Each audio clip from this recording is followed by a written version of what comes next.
ഞാനിരിക്കുന്നത് കണ്ടതിനേക്കാളും സുന്ദരം.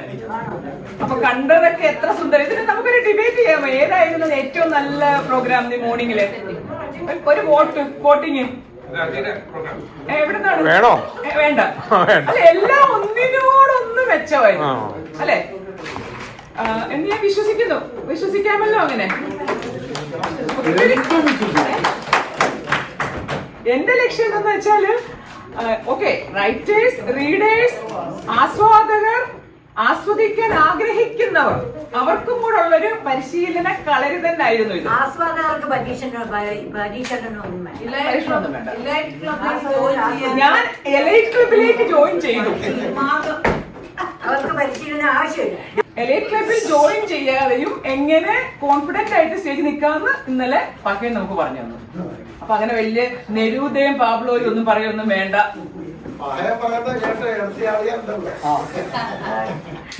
അപ്പൊ നമ്മളുടെ പരിപാടിയുടെ വളരെ വിലപിടിച്ച നിമിഷങ്ങളിലേക്ക് കടക്കുകയാണ്. നമ്മൾ 3 പ്രധാനപ്പെട്ട ക്ഷണിക്കപ്പെട്ട അതിഥികളുടെ പ്രഭാഷണ പരമ്പരയാണുള്ളത്.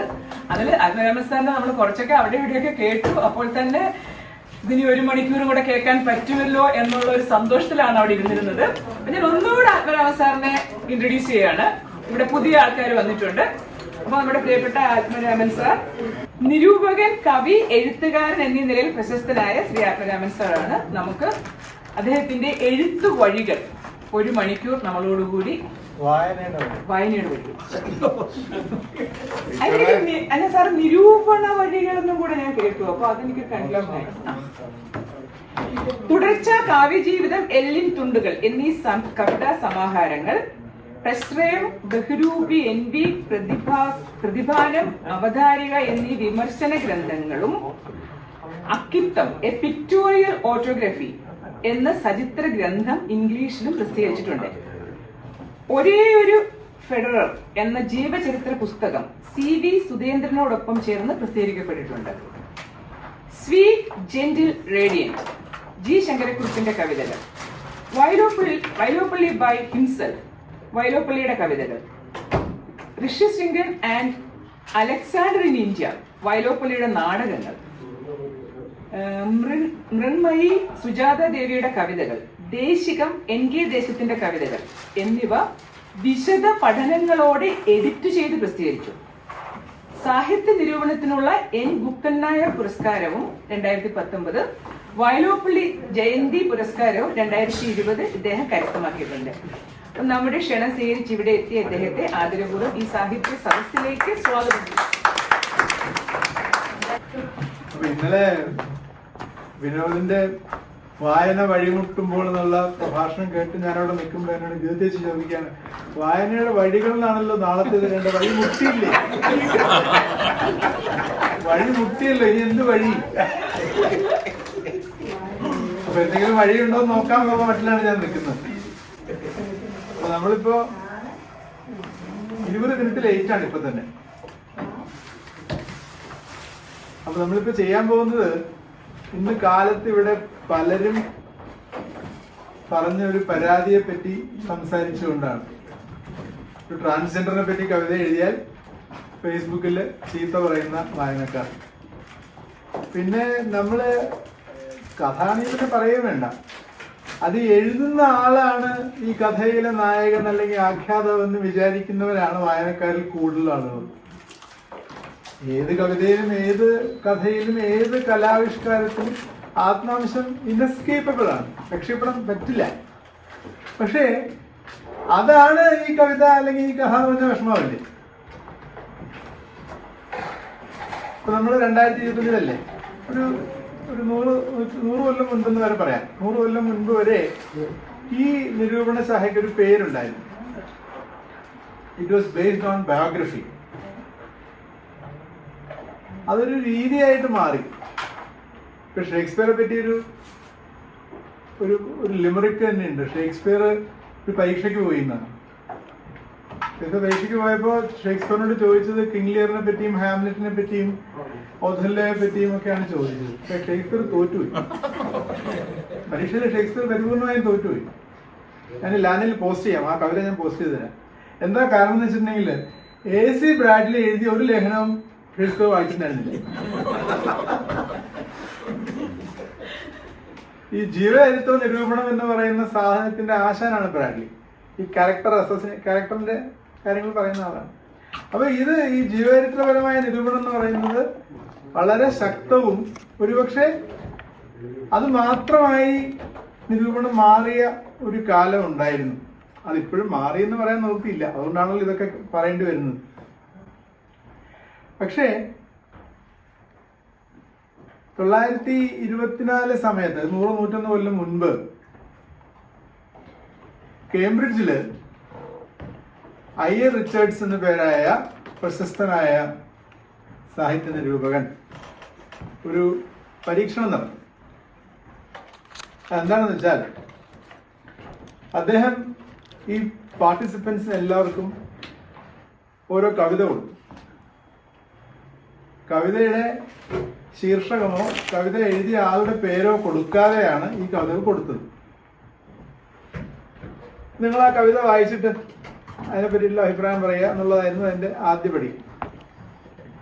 അല്ല, നമുക്കിപ്പോഴും അറിയാമല്ലോ, ഇപ്പൊ കുപ്പേലുണ്ടൊരു മാണിക്യം എന്നുള്ള കവിത ഉമേഷ് ഇവിടെ ചൊല്ലി. ഇതിപ്പോ കടമ്മന്റെ കവിത എല്ലാം പറഞ്ഞിരുന്നെങ്കിൽ പലരും അത് ഉമേഷിന്റെ കവിതയായിരിക്കും, അത് കേൾക്കേണ്ട കാര്യമില്ല എന്ന് വിചാരിച്ചേനെ. എഴുതുന്നതാര് അതൊരു വലിയ ഘടകമാണ്. പക്ഷെ അത് വലിയ ഘടകമായി കൂടാ എന്നുള്ളതായിരുന്നു റിച്ചർഡ്സിന്റെ വിചാരം.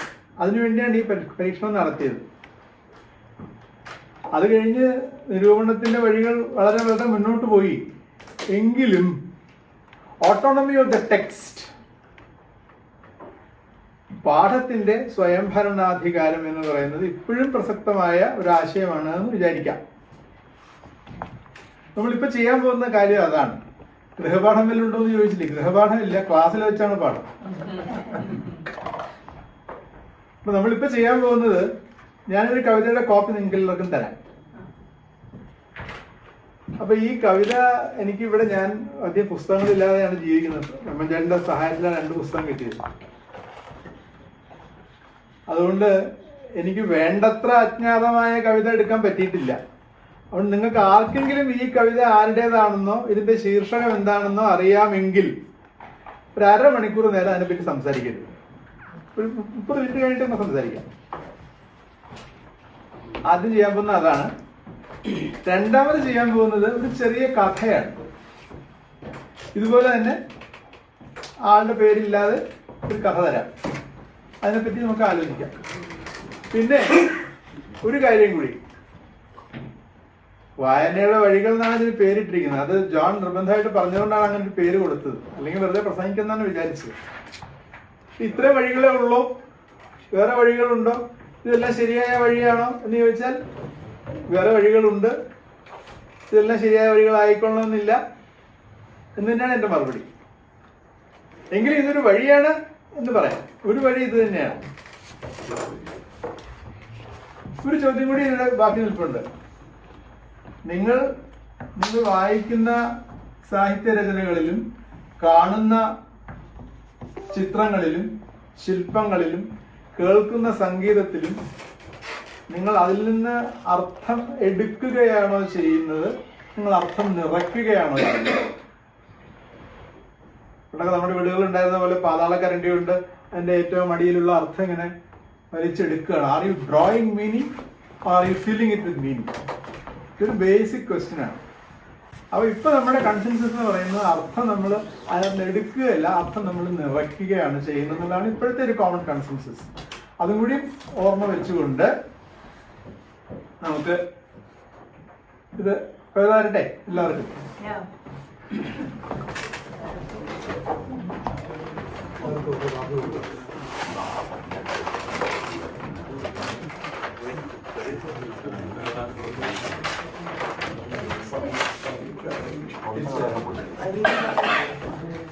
തിരിച്ചു കൊടുക്കേണ്ടതാണ്.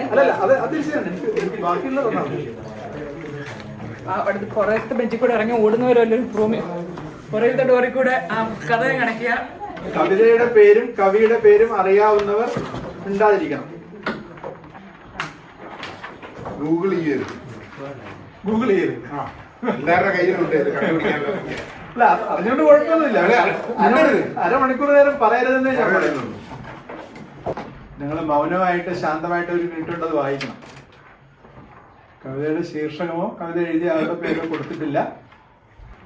ശരി, ഇനി ഞാനൊന്ന് ഉറക്കെ വായിക്കാം. കൂരിരുൾ ദഹിപ്പിക്കും ദീപനാളത്തിൻ ശോണധീര സുന്ദരമുഖം വാഴ്ത്തി ഞാൻ ഗാനം ചെയ്തേൻ.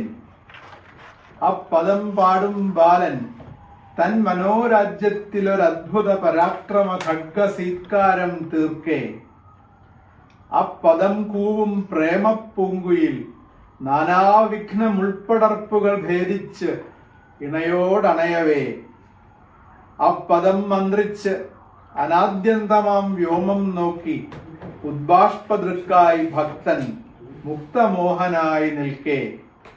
നൂറ്റാണ്ടായി തജ്ഞതാ പാരമ്പര്യം നൂറ്റാണ്ട് ദാരിദ്ര്യത്തിൽ കിടക്കും ദാസന്മാരോ വീറോട ഗാനം പാടി ഒരു വിപ്ലവത്തിന്റെ ചോരയിൽ ഉദിപ്പിച്ചാർ ശ്രമികോത്തമ ലോകം. നിങ്ങൾക്ക് ആർക്കെങ്കിലും ഈ കവിതയെ പറ്റി എന്തെങ്കിലും ഇപ്പൊ ഈ ഫസ്റ്റ് ഇംപ്രഷൻ ഉണ്ടെങ്കിൽ പറയാം. കവിയുടെയും കവിതയുടെയും പേര് ഒഴികെ ബാക്കി എന്തും പറയാം. ഫസ്റ്റ് ഇംപ്രഷൻ, കൂടുതലായിട്ടൊന്നും ആലോചിക്കാതെ ഉള്ള ഇംപ്രഷൻ. ഒരു മാറ്റത്തിന്റെ മാറ്റൊലി കവി കാണുന്നുണ്ട്. അത് എന്ത് മാറ്റമാണെന്ന് പറയാൻ ബുദ്ധിമുട്ടാണ്. ഒരു മാറ്റത്തിന്റെ മാറ്റൊലി കവി കാണുന്നുണ്ട്. അത് എന്താണെന്ന് പറയാൻ പറ്റുന്നില്ല. അടിച്ചമർത്തപ്പെട്ടവർ മുകളിലേക്ക് ഉയർന്നു വരുന്നതിനെ പറ്റി ഞാൻ പറയുന്നത്. കമ്മ്യൂണിസ്റ്റ് മന്ത്രിസഭ ആദ്യം തുടങ്ങിയ സമയത്ത് കമ്മ്യൂണിസ്റ്റ് മന്ത്രിസഭ ആദ്യം ഉണ്ടായ സമയത്ത് എഴുതപ്പെട്ട കവിതയാണ്.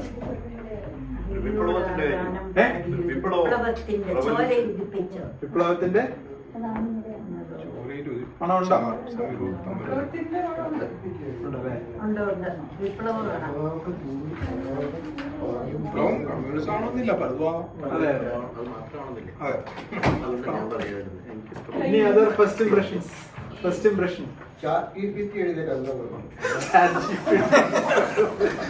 അത്രയും സിമ്പിൾ അല്ല. ഒരു സാറിന് മാത്രമേ എനിക്ക് സംശയമുള്ളൂ. അല്ല, കവിയുടെ പേരും കവിതയുടെ പേരും ഒഴിച്ച് ബാക്കി എല്ലാം ഗസ് ചെയ്യാം. കവിത എഴുതുകയാണ് ഒരു ദീപം നോക്കിയിട്ട്. അപ്പൊ അതിനെ മറ്റു പലരും എങ്ങനെ അത് എടുക്കുന്നു എന്നുള്ളതാണ്. അവിടെ കൊടുക്കണം കൈ. വ്യത്യസ്തമായ വ്യാഖ്യാനങ്ങളുണ്ട്. അപ്പൊ ഇതുവരെ കേട്ടതിൽ ഏറ്റവും വാലിഡ് ആയ വ്യാഖ്യാനം ബിന്ദു പറഞ്ഞതാണ്. അപ്പോ നമുക്ക് ഒരു ഒരു ഒരു പ്ലാറ്റ്ഫോമാണത്. അവിടെ നിന്ന് നമുക്ക് മുന്നോട്ട് കുതിക്കാം. എന്താ പറയാ, എന്ത് ബോർഡ് എന്നാ പറയാ? ലോഞ്ചിങ് ബോർഡ്, സ്പ്രിംഗ് ബോർഡാണ്. ഒരു സ്പ്രിംഗ് ബോർഡാണത്. എന്താ ബിന്ദു പറഞ്ഞ പറയാമോ? ഈ ഇരുട്ട് നീക്കുന്ന ഒരു ദീപത്തെ നോക്കിയാണ് കവി എഴുതുന്നത്. അത് നമ്മൾ ഓരോരുത്തരും ഒരു കാമുകനത് കേൾക്കുകയാണെങ്കിൽ അവനിഷ്ടമുള്ള പോലെ അവനത് വ്യാഖ്യാനിക്കുന്നു. പിന്നെ അപ്പദം പാടും ബാലൻ തൻ മനോരാജ്യമാം അത്ഭുത പരാക്രമ ഖഡ്ഗ സ്വീകാരം തീർക്കുകയാണ്. അത് വേറെ ഒരു ചോദ്യം ചോദിച്ചോട്ടെ, ബിന്ദുനി കഥ നേരത്തെ പരിചയമുണ്ടോ? അറിയില്ല. അതാണ് ഇമ്പോർട്ടന്റ് ആയ കാര്യം. ഏറ്റവും ഇമ്പോർട്ടന്റ് ആയ കാര്യമാണ്. ശരി, അപ്പൊ നമ്മൾ ഇനി ഇത് ചെയ്യാൻ പോകുന്നത്, ഇപ്പൊ ഇവിടെ പല കവിതകൾ നമ്മൾ വായിച്ചു കേട്ടല്ലോ. വയലാറിന്റെ കവിത സ്മിത ചൊല്ലി, കളമറ്റിയുടെ കവിത ഉമേഷ് ചൊല്ലി, സ്വന്തം കവിതകൾ ചൊല്ലി. അപ്പൊ നമ്മൾ ഏത് കവിത കിട്ടിയാലും, ഒരു അപരിചിതമായ കവിത കിട്ടിയാലും അതിനെ എങ്ങനെയാണ് നമുക്ക് സമീപിക്കാൻ സാധിക്കുക എന്നുള്ളതാണ് നമ്മൾ അറിയേണ്ട ഒരു കാര്യം. അപ്പൊ ഇതിൽ ആദ്യത്തെ ചോദ്യം, is there any pattern in this poem? എന്തെങ്കിലും രൂപമാതൃകകൾ ആവർത്തിക്കുന്നതായി കാണുന്നുണ്ടോ? ഓരോരുത്തർ കാണുന്നതാണ്. അല്ല, അത് ആവർത്തനം എന്താ അവിടെ? അപ്പൊ ഞാൻ ചോദിച്ചത് പാറ്റേൺ ആണ്. ഇപ്പൊ സുകുമാർജി പറയുന്നത് വാക്കാണ്. അപ്പദം അപ്പദം അപ്പദം. ഉമേഷിന്റെ ആൻസർ ആണ് രണ്ടാമത്തത്. അതായത് ഇപ്പൊ തീർക്കേ, അണയവേ, നിൽക്കേ എന്നുള്ള എന്താ വാക്ക് പറയണോ? ക്രിയാരൂപം, ക്രിയാരൂപം, ക്രിയാവിശേഷണമല്ല, ക്രിയാരൂപം അവിടെ ആവർത്തിച്ചിട്ടുണ്ട്. ഒരു മൾട്ടിപ്പിൾ അപ്പദം പാടുന്നു, അപ്പദം കൂവുന്നു, അപ്പദം മന്ത്രിക്കുന്നു. വെരി ഗുഡ്, അവിടെ ഒരു multiple. Very good, very good. അപ്പൊ 3 കാര്യങ്ങളാണ് വന്നത് ഇപ്പൊ ഇവിടെ. ആ പദം എന്നുള്ള വാക്ക് 3 തവണ ഉപയോഗിച്ചിരുന്ന സുകുമാർജി പറഞ്ഞു. പിന്നെ തീർക്കെ, അണയവേ, നിൽക്കെ എന്നുള്ള ക്രിയാരൂപം ഉപയോഗിച്ചിരുന്ന ഉമേഷ് പറഞ്ഞു. വീണ്ടും പാടും, കൂവും, മന്ത്രിച്ച്. അവിടെ റിപ്പറ്റേഷൻ അല്ലല്ലോ ജോണേ, അപ്പദം അതിന്റെ ഒരു പ്രോഗ്രഷൻ. പ്രോഗ്രഷൻ ആണോ അത്? നോക്കാം, പ്രോഗ്രഷൻ ഡൗൺ ആണ് ആക്ച്വലി. നമുക്ക് നോക്കാം. പ്രോഗ്രഷൻ അല്ല, ആ പദത്തെ 3 ഡിഫറെന്റ് ആക്ടിവിറ്റീസ്. എക്സാക്ട്ലി. ആ പദം എന്ന് പറയുന്നതിന് 3 രീതിയിലാണ് ഈ 3 കൂട്ടരും ചെയ്തത്. ബിന്ദു പറഞ്ഞല്ലോ 3 കൂട്ടര് 3 തരത്തിലാണ് ചെയ്തതെന്ന്.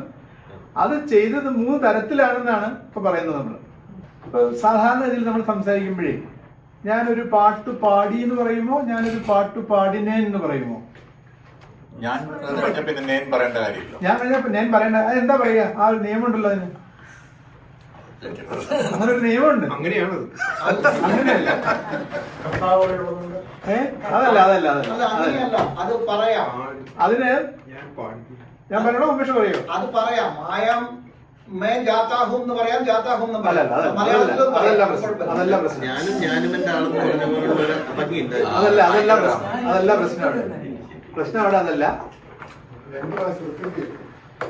ആ പ്രശ്നം അതല്ല അവിടെ. പാടിനേൻ എന്ന് പറഞ്ഞാൽ ഞാൻ പാടി. നമ്മൾ തമിഴിൽ നിന്ന് മലയാളത്തിലേക്ക് പരിണമിച്ചു വന്ന കാലത്ത്, അത് തമിഴ് വെച്ചാൽ കൊടും തമിഴിൽ നിന്നാണ് പരിണമിച്ചു വരുന്ന സമയത്ത് നമ്മള് 6 കാര്യങ്ങളിലാണ് മലയാള ഭാഷ വ്യത്യസ്തമായിരിക്കുന്നത് എന്ന് പറയും. അതിനാണ് 6 നയങ്ങൾ എന്ന് പറയുക. അതായത് ഒരു പ്രധാനപ്പെട്ട നയം എന്ന് പറയുന്നത് പുരുഷഭേദ നിരാസം എന്ന് പറയുന്ന നയമാണ്. അതെന്താണെന്ന് വെച്ചാൽ സാപ്പിട്ടേൻ തമിഴൻ പറഞ്ഞാൽ എന്താ അർത്ഥം? I ate എന്നാണ് അർത്ഥം. I ate. പോയിട്ടാരേ എന്താ അർത്ഥം? അദ്ദേഹം പോയി. അദ്ദേഹം അല്ലെങ്കിൽ അവർ.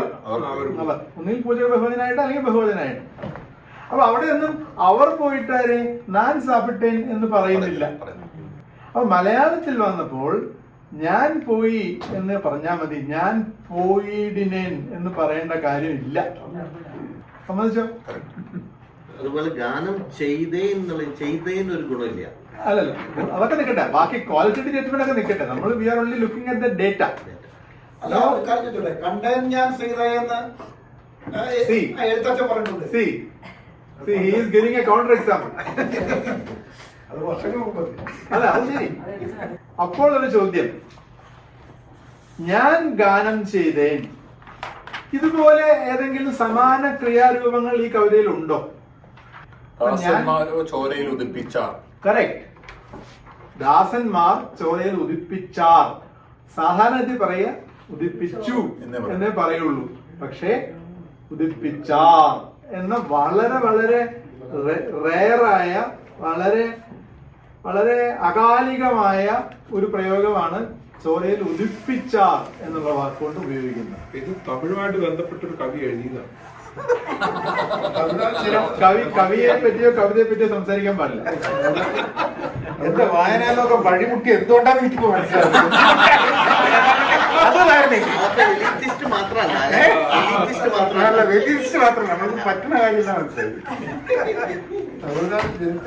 ശരി, ഇനി അടുത്ത ചോദ്യം. അല്ല, ഈ ചോദ്യങ്ങളൊക്കെ നമുക്ക് സത്യം പറഞ്ഞാൽ ഈ ഒരു കവിത ചെയ്യാൻ ഒരു 3 മണിക്കൂർ വേണം. 1 മണിക്കൂർ സോൾവ് ചെയ്യണം. ഇനി ഇതിനകത്ത് രണ്ടാമത്തെ ചോദ്യം, ഇതിനകത്ത് എത്ര വാക്യങ്ങളുണ്ട് ഈ കവിതയിൽ?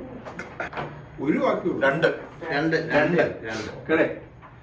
2 വാക്യങ്ങളുണ്ട്. 2 ആദ്യത്തെ പിന്നെ അടുത്ത ചോദ്യം, ഈ 2 വാക്യങ്ങളുടെ നീളങ്ങളുടെ റേഷ്യോ എങ്ങനെയാണ്? 1:5. 1:5 ആണ്.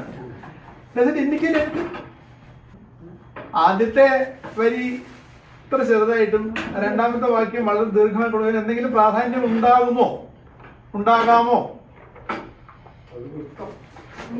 5 റേ വന്ന പോലെ, ഒരു വെളിച്ചത്തിൽ നിന്ന് 5 ശിഖരങ്ങൾ വന്നു. 5 ഉണ്ടോ? ഇല്ല, 4 ഉള്ളൂ. 4 ഉള്ളൂ. Very important question, very important answer. 4 5 ഇല്ല. പക്ഷേ ഒരു തിരി 2 പേര് കൊളുത്തിയ പോലെയാണ് ഇപ്പൊ. അപ്പൊ ഇനി രണ്ടാമത്തെ ചോദ്യം, അടുത്ത ചോദ്യം, രണ്ടാമത്തെ അല്ല. അപ്പൊ ഈ ദീർഘവാക്യം ഉണ്ടല്ലോ, ഈ ദീർഘവാക്യത്തിന് എത്ര ഭാഗങ്ങൾ? നമ്മൾ എങ്ങനെ കാണുന്നു അനുസരിച്ചിട്ടുണ്ട്. അല്ലല്ല, 5 ഭാഗം. 4 ഭാഗങ്ങൾ. 4 ഭാഗങ്ങൾ. ഒരു കൺക്ലൂഷൻ. 4 ഭാഗങ്ങൾ. അപ്പൊ നമ്മൾ നേരത്തെ പറഞ്ഞല്ലോ, ഈ തീർക്കെ അണയവേ നിൽക്കെ എന്ന് പറഞ്ഞല്ലോ, ഇതിനൊരു പേരുണ്ട്, അറിയാമോ ആർക്കെങ്കിലും?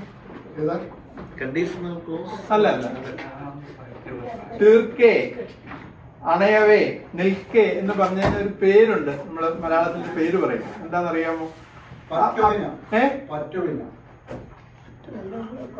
പറ്റുപിന്നാണ് പറയേണ്ടത്. പറ്റുപിന്ന പറഞ്ഞാൽ ആർക്കും മനസ്സിലാവില്ല. അതുകൊണ്ട് അതിന് അപൂർണക്രിയ എന്ന് പറയാം. പറ്റുവിനെയാണ് ശരിക്കുള്ള പേര്, പക്ഷെ അത് പറഞ്ഞാൽ ആർക്കും മനസ്സിലാവില്ല. മുറ്റുവിനെയും പറ്റുവിനെയും ഉണ്ട്. മുറ്റുവിന എന്ന് വെച്ചാൽ പൂർണ്ണക്രിയ, പറ്റുവിന എന്ന് വെച്ചാൽ അപൂർണക്രിയ. അപ്പൊ ഇത് പറ്റുവിനകളാണ്. ഈ പറ്റുവിനയിൽ തന്നെ ഇതിന് വേറൊരു പേരുണ്ട്, വിനയച്ചം. എന്താ എച്ച് എന്ന് വെച്ചാൽ അർത്ഥം അറിയാമോ? You know what H M means? H M in Tamil means പേര്, നാമം. അപ്പോഴ് ആ ഒരു ക്രിയാനാമമാണിത്. ഈ വിനയച്ചം തന്നെ പലതരത്തിലുണ്ട്. മുൻവിനയച്ചം, പിൻവിനയച്ചം, നടുവിനയച്ചം, തൻവിനയച്ചം, പാക്ഷിക വിനയച്ചം എന്നൊക്കെ വരും. ഇതൊക്കെ പഠിക്കേണ്ട ആവശ്യമുണ്ടെങ്കിൽ പഠിക്കേണ്ട ആവശ്യമൊന്നുമില്ല. പക്ഷേ നമ്മള്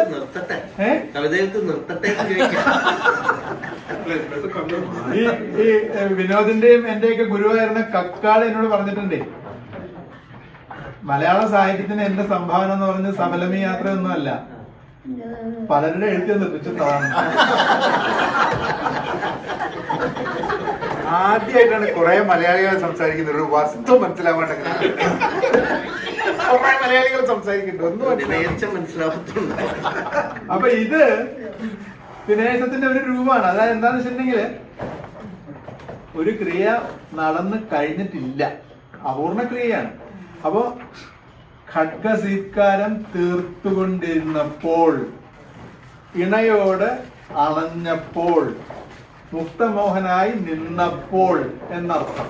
അപ്പൊ അവിടെ ക്രിയ അവസാനിക്കുന്നുണ്ടോ? ഇല്ലോ. അതുകൊണ്ട് ഇത് അപൂർണ ക്രിയയാണ്, പറ്റുവിനയാണ്. അതിനകത്ത് വിനയച്ചം എന്ന രൂപമാണ് നമ്മൾ ഇപ്പോൾ കാണുന്നത്.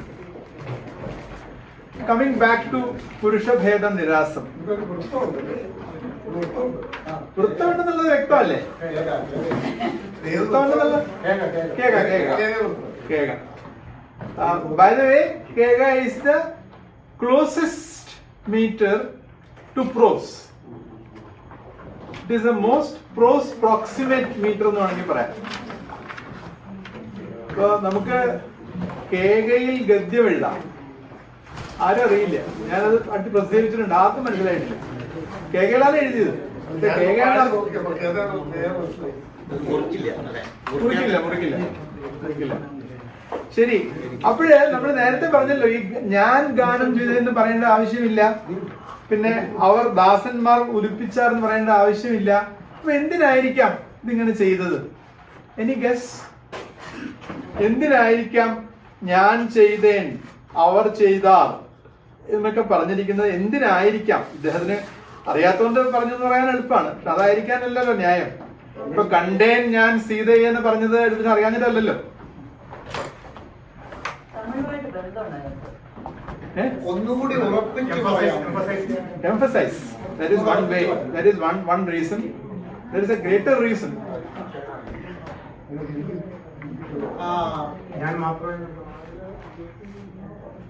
നമുക്ക് വേണമെങ്കിൽ ഒരു വാക്കുണ്ടാക്കാൻ വേണമെങ്കിൽ അതിന് വേണ്ടിയിട്ട് യു ക്യാൻ കോൾ ഇറ്റ് ആന്റിക്കൈസേഷൻ. ഒരു ആന്റിക് എഫക്റ്റിന് വേണ്ടി ചെയ്യുന്നതാണത്. എന്തിനാണ് ആന്റിക് എഫക്റ്റ് ഉണ്ടാക്കുന്നത്? എന്തിനാണ് ഈ കവി ഒരു ആന്റിക് എഫക്റ്റ് ഉണ്ടാക്കാനായിട്ട്, അതായത് നമ്മുടെ മഹോഗണിയിലുള്ള ഫർണിച്ചർ മേടിച്ചിട്ട് എന്തിനാണ് അതിനെ റോസ്വുഡ് പോളിഷ് കൊടുക്കുന്നത്? പഴയകാലം തോന്നിക്കാനാണ് ആന്റിക്കൈസേഷൻ. പക്ഷെ എന്തിനാണ് അങ്ങനെ ചെയ്യുന്നത്? അതിനൊരു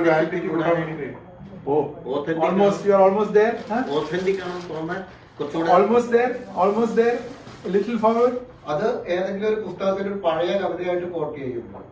അതാണെന്ന് തോന്നുന്നില്ല. അല്ലെങ്കിൽ ആ ഒതന്റിസിറ്റി മെയിൻറ്റെയിൻ ചെയ്യാൻ വേണ്ടിയിട്ട് പ്രയോഗമാണോ? വാലിഡിറ്റി, ഓതന്റിസിറ്റി ഇതൊക്കെ ശരിയാണ്. പക്ഷേ വൺ സ്റ്റെപ്പ് അവേ. Established ആണെന്ന് കാണിക്കാനാണ്. ടൈം ലാപ്സോ ടൈമിന്റെ കാലത്തിന്റെ ഇത് കാണിക്കണം. അത് എസ്റ്റാബ്ലിഷ്ഡ് He ആണെന്ന് has moved half a step further. ഇനി ഞാൻ പറ്റില്ല, കാരണം എന്താ വെച്ചാൽ 2 സ്റ്റെപ്പ് പിന്നിലേക്ക് പോയി ഒരു എത്തിയെടുത്ത് നിൽക്കും.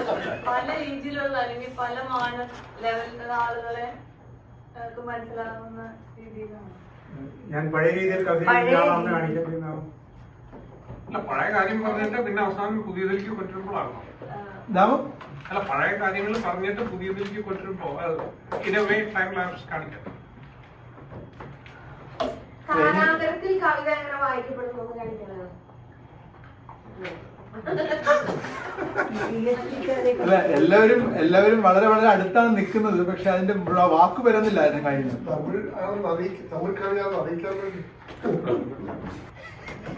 ഓബ്വിയസ്ലി ഈ കവിത എഴുതപ്പെട്ടത് കുറച്ച് കൊല്ലങ്ങൾക്ക് മുമ്പാണ് മനസ്സിലാവുമല്ലോ. ഇതൊരു പഴയ കവിതയൊന്നും നല്ലെന്ന് മനസ്സിലായി കാണുമല്ലോ. അപ്പോഴ് ഈ പുരുഷഭേദ നിരാസം എന്ന് പറഞ്ഞ ആ നയങ്ങളിൽ ഒന്നിനെ ഇദ്ദേഹം നിരസിക്കുന്നത് ആ കവിത അല്ലെങ്കിൽ കവിത വിത്തിൻ കോട്സ്, കല വിത്തിൻ കോട്സ്, സംഗീതം വിത്തിൻ കോട്സ് ടൈംലെസ് ആണെന്ന് കാണിക്കാനാണ്.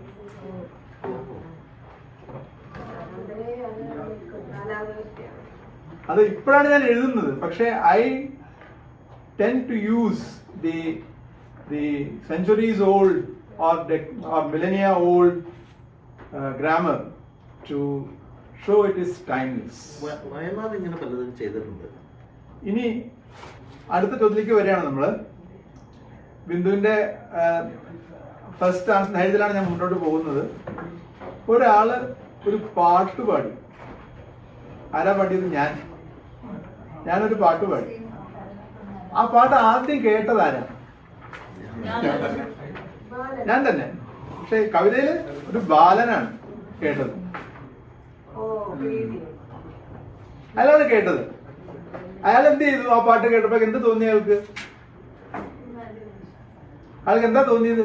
ബാലനാണല്ലോ പാടുന്നത്. അപ്പതും പാടും. അത് ഞാനാണല്ലോ കേട്ടത്. മറ്റുള്ള ഏറ്റുപാടുന്നതാണല്ലോ. ഞാനിതൊരു പാട്ട് പാടി, അതാണ് ഞാനാണ് ചെയ്തത്. പക്ഷെ അത് പലരും ഏറ്റുപാടാണ്. That's what her answer was. ആദ്യം പാടിയ ആള് ഒരു ബാലനായിരുന്നു. അഥവാ അങ്ങനെയാണ് കവി പറയുന്നത്. ആ ബാലൻ എന്താ കേട്ടത്?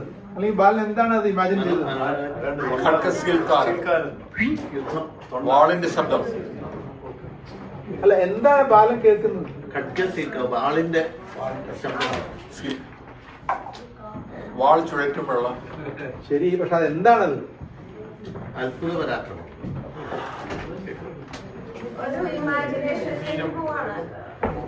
എന്താ കുട്ടികൾ വായിക്കുന്നത്? മിസ്റ്റീരിയസ് ആയിട്ടുള്ള ക്യാരക്ടേഴ്സ്. Fantasy, very close. അമർചിത്രകഥയാണ്. കോമിക്സ് ആണ് വായിക്കുന്നത്. ആ പാട്ട് പാടിയ ബാലനുണ്ടല്ലോ, അയാളുടെ കോമിക്കുകളിലൊക്കെ അയാൾ കണ്ടിട്ടുള്ളത് ദ ബ്രാൻഡിഷിംഗ് ഓഫ് ദ സോഡ്. അവിടെ ഒരു വാൾ യുദ്ധമൊക്കെ കണ്ടു. അപ്പൊ അയാള് ഈ ഖഡ്ഗസീത്കാരമാണ് തീർക്കുന്നത്, കേൾക്കുന്നതല്ല. He creates a world of fantasy as he has read in comics, where he listens to the swords and the brandishing of swords. ഇതാണ് ആ കുട്ടി കേട്ടത്, ഉണ്ടാക്കിയത്. അയാൾ ക്രിയേറ്റ് ചെയ്ത ആ ലോകത്ത് അതാണ്. രണ്ടാമത് എന്ത് പൂങ്കുയില? വെറും പൂങ്കുയിലല്ലോ, പ്രേമ പൂങ്കുയിലാണ്. മിക്കവാറും ഒരു കാമിനി ആയിരിക്കണം. ആൺകുയിലാണ് പാടാന്ന് പറയും, വിരോധമില്ല. ആൺകുയിലിനും പറഞ്ഞോളൂ, വിരോധമില്ല. ഏതായാലും ഒരു റൊമാൻറ്റിക് കുയിലാണത്. ആ പദം കൂവും പ്രേമ പൂങ്കുയിൽ നാനാവിഘ്നമുൾപ്പടർപ്പുകൾ ഭേദിച്ച് ഇണയോടണയവേ. How does the song help the cuckoo to reach his or her fiancé or fiancée? അത് അല്ല അത് അവനിൽ സൃഷ്ടിക്കുന്ന അനുഭൂതി ആ പാട്ട് അത് romantic I think you are almost there. പദം കൂകുന്നു പറയുന്നുണ്ട്. I think you are almost there. ഈ ബാലൻ പാടുകയാണ് ചെയ്യുന്നത്. ആ പദം പാടും ബാലൻ. ഈ പൂങ്കുയില് കൂകുകയാണ് ചെയ്യുന്നത്. പൂങ്കുയില് കൂകുകയാണ് ചെയ്യുന്നത്. പൂങ്കുയില് ഈ ഗാനത്തിന്റെ സഹായത്താൽ അവരുടെ അനുഭൂതി മണ്ഡലത്തിൽ കാമിനിയോടോ കമിതാവിനോടോ ഒപ്പം ചേർന്നു. എത്തിയിട്ടുണ്ടാവില്ലായിരിക്കാം, പക്ഷെ എന്നാലും അവർക്ക് എത്തിയ അനുഭവം ഉണ്ടായി, എത്തിയ ഒരു സങ്കല്പനം ഉണ്ടായി. ഈ കുട്ടി നേരത്തെ ഈ ഖഡ്ഗസീത്കാരം തീർത്തു എന്നല്ലേ പറയണത്, ശരിക്കും തീർത്തിട്ടുണ്ടാവില്ലല്ലോ, അതാ ഇമാജിൻ ചെയ്യുന്നതല്ലേ. മൂന്നാമത്തതോ കണ്ണീരോടെ ഭക്തൻ വളരെ കണ്ണീരോടെ ഭക്തൻ. കണ്ണീരോടെ എന്ത് കണ്ണീരാ അത്? സന്തോഷത്തിന്റെ ആയിരിക്കണല്ലോ, സന്തോഷത്തിന്റെ അല്ലെങ്കിൽ ഭക്തിയുടെ കണ്ണീര് കൊണ്ട്. ആളെന്താ ചെയ്തത്? അയാള് പാടുകയാണോ പോവുകയാണോ എന്താ ചെയ്തത്? How do these verbs differ? അത് ഈ വാക്കുകൾ പല വാക്കുകൾ പ്രയോഗിക്കുമ്പോൾ അതിന് തലങ്ങൾ വ്യത്യാസപ്പെടും. പാട്ട് എന്ത് തലം? എന്ത് തലം? അത് നമ്മളുടെ അത് ഞാനെപ്പോഴും ആലോചിക്കാനുള്ള ഒരു സംഗതിയാണ്. അതിന്റെ അർത്ഥങ്ങളുണ്ടല്ലോ. ഇപ്പൊ കീർത്തനം സംഗീതം തന്നെയാണെങ്കിലും അതിന്റെ ഒരു മറ്റൊരു വശത്തിലേക്ക് നമ്മൾ ഉയർന്ന ഒരു ലെവലിലേക്ക് നമ്മൾ എത്തിക്കുന്നു. അതുപോലെ തന്നെ ഈ മന്ത്രം എന്ന് പറയുന്നത് ഉയർന്നാന്ന് പറയരുത്, ഡിഫറെന്റ് എന്ന് പറയണം. ഡിഫറെന്റ് എന്ന് പറയണം. അപ്പൊ ഒരു ഉദാഹരണം പറയാം. നിങ്ങളുടെ എഴുത്ത് ഇവിടെ വന്നു, നിങ്ങളുടെ എഴുത്ത് ഇവിടെ കിട്ടി, നിങ്ങളുടെ എഴുത്ത് ഇവിടെ വന്ന് തറച്ചു, നിങ്ങളുടെ എഴുത്ത് ഇവിടെ വന്ന് കൊണ്ടു, നിങ്ങളുടെ എഴുത്ത് ഇവിടെ വന്ന് കിടന്നു. എന്തെങ്കിലും വ്യത്യാസമുണ്ടോ? ഉണ്ടല്ലോ. എങ്ങനെ ആ വ്യത്യാസത്തിന്റെ യുക്തി എന്താ? ആ എഴുത്ത് ഇവിടെ വന്ന് ഇപ്പൊ നിങ്ങളുടെ എഴുത്ത് ഇവിടെ വന്ന് തറച്ചു എന്ന് ഞാൻ ഒരാൾക്ക് മറുപടി എഴുതുമ്പോ എന്താ അതിന്റെ അർത്ഥം? വേദനിച്ചു. നിങ്ങളുടെ എഴുത്ത് ഇവിടെ വന്ന് എന്നെ തഴുകി കേട്ടോ എന്ന് പറഞ്ഞാലോ? അപ്പോ നിങ്ങളുടെ ഈ കവിതയോ സാഹിത്യമോ വായിക്കുന്നവർക്കും എഴുതുന്നവർക്കും ഉള്ള ഒരു മേജർ ടിപ്പ് ഇതിനകത്തുണ്ട്. നിങ്ങള് എന്ത് ക്രിയയാണ് ഉപയോഗിക്കുന്നത് എന്നനുസരിച്ചിരിക്കും നിങ്ങളുടെ കവിതയുടെയും എഴുത്തിന്റെയും authenticity, validity, difference, greatness, etcetera etcetera. ശരി, അപ്പൊ നമ്മള് രണ്ടാമത്തെ വാക്യ ഭാഗത്തിലേക്ക് വരികയാണ്. അപ്പൊ നമ്മൾ അപൂർണക്രിയയാണ് എന്ന് പറഞ്ഞല്ലോ. കാരണം തീർക്കെ, അണയവേ, നിൽക്കെ എന്ന് പറഞ്ഞല്ലോ. ഇതൊക്കെ സംഭവിക്കുന്ന സമയത്ത് വേറൊരു കാര്യം നടക്കുന്നുണ്ടായിരുന്നു അവിടെ. അതെന്താണ് സംഭവിച്ചത്? നൂറ്റാണ്ടായിട്ട് അജ്ഞതാ പാരമ്പര്യം, നൂറ്റാണ്ട് ദാരിദ്ര്യത്തിൽ കിടക്കും ദാസന്മാരോ വീറുടെ ഗാനം പാടി ഒരു വിപ്ലവത്തിന്റെ ചോരയിൽ ഉദിപ്പിച്ചാർ ശ്രമികോത്തമ ലോകം. ഇത് പാടിയത് രണ്ടുപേരെ അതിനകത്ത് പാടിയിട്ടില്ല. ആരൊക്കെ പാടിയത്? ഈ ബാലനും ഈ ദാസന്മാരും മാത്രമേ പാടിയിട്ടുള്ളൂ. ബാക്കിയുള്ളവരൊക്കെ കൂവുകയും മന്ത്രിക്കുകയൊക്കെയാണ് ചെയ്തത്. ഇവർ രണ്ടുപേരാണ് പാടിയത്. അല്ല, ഒരു ചോദ്യം കൂടി ചോദിച്ചോട്ടെ.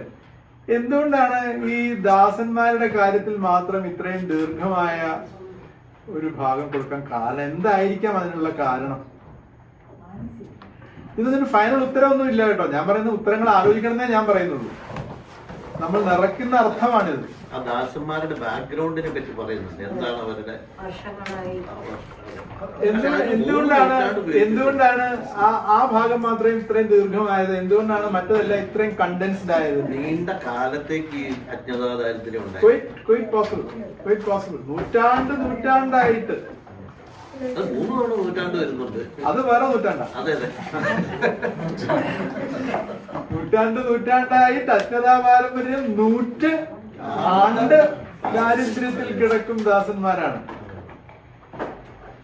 അതുകൊണ്ട് ഈ കുട്ടി ഒരു അത്ഭുത പരാക്രമ ഖഡ്ഗസീത്കാരം കേട്ടതിനേക്കാളും മാത്രല്ല ആ അവസാനം പറഞ്ഞതാണ് ഇതിനകത്തെ മെയിൻ ആയിട്ടുള്ള അവിടെ പറയാൻ പോകുന്ന കാര്യം. അങ്ങനെ കൺക്ലൂഡ് ചെയ്യാതെ അപ്പോ ഈ കുട്ടി ഖഡ്ഗസീത്കാരം തീർത്തതും ഈ പ്രേമപൂങ്കുയില് ഇണയോട് അണഞ്ഞതും ഉദ്ബാഷ്പതൃക്കായ ഭക്തൻ മുക്തമോഹനായി നിന്നതും ഒക്കെ probably they could do it in A flight of fancy.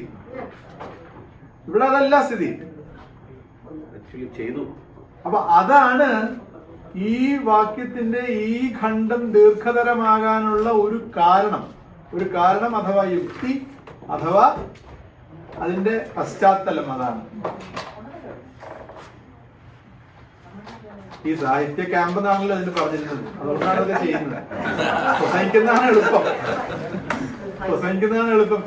Tom എവിടെ? ടോം ഇവിടെ ഇല്ല. Tom, thanks to Tom's company free ആയിട്ട് ഫോട്ടോകോപ്പി ഉണ്ട്. അപ്പോ ഒരു കുസൃതിയോട് ചോദിക്കട്ടെ. In the order of things given in the poem as given to you now, it is first the child, the boy child, പിന്നെ ഒരു കപ്പിൾ, പിന്നെ ഒരു ഭക്തൻ, അത് കഴിഞ്ഞാണ് ഈ ദാസന്മാര് വരുന്നത്. അതിനെന്തെങ്കിലും യുക്തിയുണ്ടോ? In that order? Maybe ahangaram to humility. I didn't get it. അല്ല, മനുഷ്യന് അഹങ്കാരം ഉണ്ടല്ലോ. You start with that, but then by the time he learned and evolved, became humility. കുട്ടിക്ക് അഹങ്കാരം എന്ന് പറയാൻ പറ്റുമോ? Maturity, yeah. അതൊരു മെച്യൂർ റീഡിംഗ് ആയിട്ട് വരുന്ന ഒരു അവസ്ഥയാണ്. ബ്രഹ്മചര്യം, ഗാർഹസ്ഥ്യം, സന്യാസം എന്നുള്ള നിലയിലേക്ക് മൂന്നെണ്ണം വന്നതോടെ. അപ്പൊ അങ്ങനെയാണെങ്കിൽ സന്യാസം മുക്തമോഹനായ Then you are begging a question. ബ്രഹ്മചര്യം, ഗാർഹസ്ഥ്യം, മാനവസാന്നിധ്യം അതേ ഉണ്ടാവും വിപ്ലവം വരിക. അതിനപ്പുറത്താണ് വിപ്ലവം എന്ന് വരാമോ? എന്തും വരാം. പക്ഷെ ഹരിദാസ് ചോദിച്ചാണ് ചോദ്യം, അങ്ങനെ വരുമോ എന്നാണ് ചോദിച്ചത്. കൂട്ടുകാരായിട്ട് വായിക്കാൻ നിർബന്ധിക്കപ്പെടുന്നവർ ഈ ബുക്കൊക്കെ നമ്മൾ കൊടുത്തിട്ട് വായിക്കാൻ പറയുന്നു.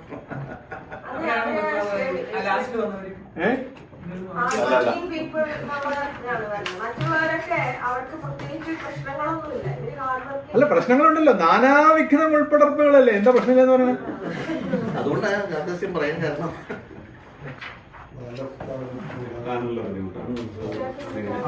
ഈ ആദ്യത്തെ 3 സ്തുതികളിലുണ്ടല്ലോ, ആദ്യത്തെ 3 കാര്യങ്ങളിലും ഈ ആൺകുട്ടിയുടെ കാര്യത്തില് അയാള് കോമിക് ആയിട്ടുള്ള അയാൾ വായിക്കുന്ന കോമിക്കുകളിലെ ഒരു ലോകം അയാൾ തീർക്കുകയാണ് ചെയ്യുന്നത്.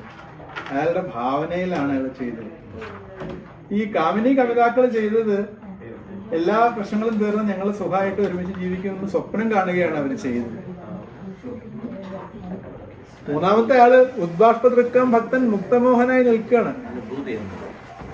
ഇതൊക്കെ സങ്കല്പനങ്ങളായിരിക്കെ ഇത് യാഥാർത്ഥ്യമാണ്. അതുകൊണ്ടായിരിക്കാം ഈ വാക്യഖണ്ഡത്തിനുള്ള ദൈർഘ്യം കൂടിയത് ആയിരിക്കാം. These are not final answers. These are possible answers or plausible answers. ആയിരിക്കാം.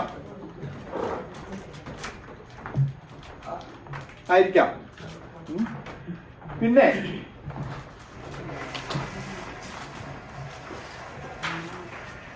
വേറൊന്ന് ഞാൻ പറഞ്ഞോട്ടെ. എന്തായാലും ആദ്യത്തെ 3 പേര് ഇങ്ങനെ ആശയങ്ങൾ പറയണ്ടായുള്ളൂ. ഇവരാണ് കാര്യമായിട്ട് പ്രവർത്തിച്ചത്. ആലോചിക്കാമോ? ശങ്കർ എന്ന കാലത്ത് പറഞ്ഞല്ലോ, എന്റെ രാഷ്ട്രീയം നിങ്ങൾക്ക്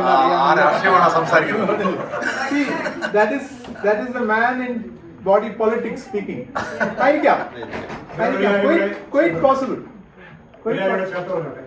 ആദ്യത്തെ 3 പേരും അവരുടെ കാര്യങ്ങൾ മാത്രമായിട്ട് ഒതുങ്ങിയപ്പോൾ മറ്റുള്ളവർക്ക് വേണ്ടി ചെയ്തു.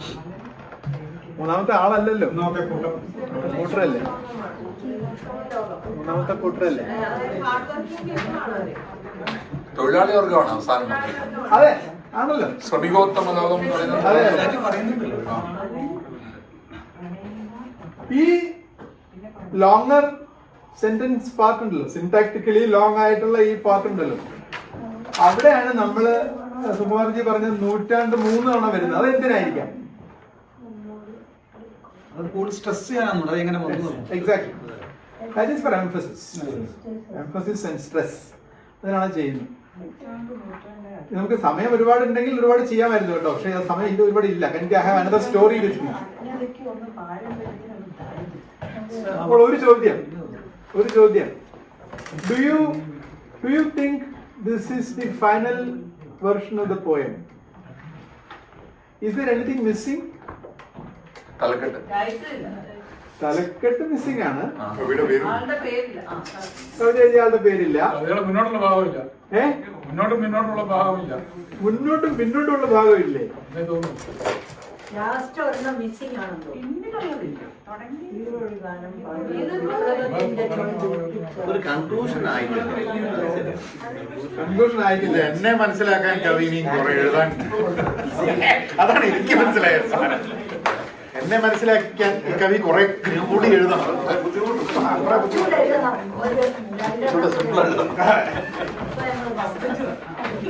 അപ്പൊ നമ്മള് സമയക്കുറവിനാൽ നമ്മള് we are revealing the title of the poem, we are revealing the name of the poet and the full version of the poem.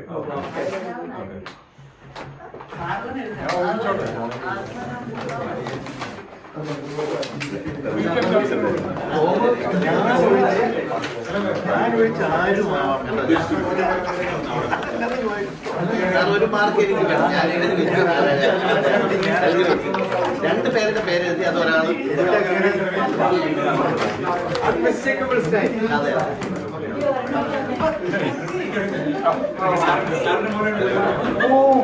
ഒരു കൺഫ്യൂഷൻ വന്നു.